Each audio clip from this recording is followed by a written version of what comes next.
Aujourd'hui, on va parler du Sophie, vert. t'as mis une robe verte là, ça va pas.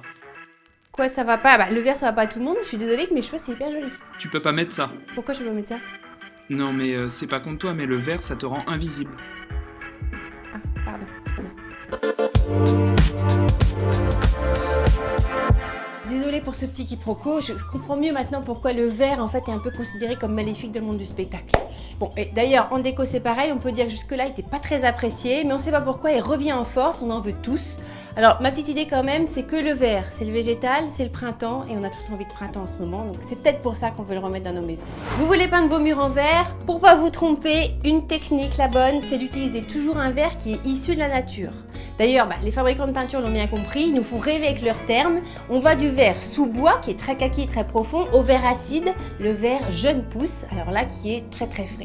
Et ça passe tout ça bien sûr par plein d'odeurs. On a le vert eucalyptus, le vert coriandre, le vert tilleul, bref, vous fermez les yeux, vous les humez tous ces verts, ça sent bon.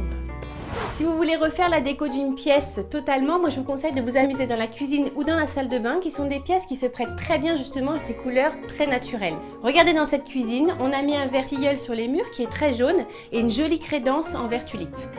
Petit coup de cœur particulier pour cet architecte qui a complètement repensé un hôtel à Bruxelles. Il est magnifique et il y a ces carreaux en fait en céramique qui sont partout dans les salles de bain mais aussi dans le hall d'accueil, c'est sublime. La troisième bonne idée pour voir la vie en vert simplement, c'est de parier sur les plantes. Alors d'habitude j'aime pas trop les plantes dans la déco. Je crois en fait c'est plutôt elle qui m'aime pas, j'ai fait toutes mourir.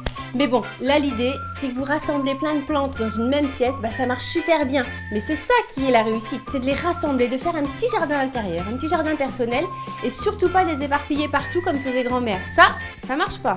Dans la cuisine, vous pouvez faire une jolie accumulation, un petit mur végétal avec des plantes aromatiques, c'est pratique et ça sent super bon. Bon allez, pour finir, je vous mets quand même une très jolie sélection d'accessoires verts et je vous mets bien sûr sur le Pinterest et le Facebook de la chaîne Home Time toutes mes bonnes adresses comme d'habitude.